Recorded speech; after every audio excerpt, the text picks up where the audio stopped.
So there is a certain rise in police brutality in Goa. There was first case in Margao. We have seen. And yesterday there was another incident. Do you think because of the CM, the Home Minister is ill, there is some law and order problem in Goa? There is no law and order problem, but definitely I will make a letter today to the Director General of Police, asking him to inquire in both these incidents which has happened. A football fan was assaulted by a policeman. Second incident was yesterday. So this thing should not happen. For that, necessary orders which has to go from DGP's office to SPs, to device Ps, to PIs, and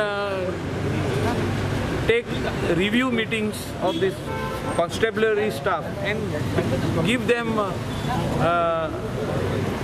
some warnings on this respect. If there is a law-breaking incident, that person can be caught and taken to the police station. And if he has done some offense, arrest him and put him in the lockup. Don't hit him. Hitting is not the solution. No person will change. Marit जाल्यार change जायना कोण.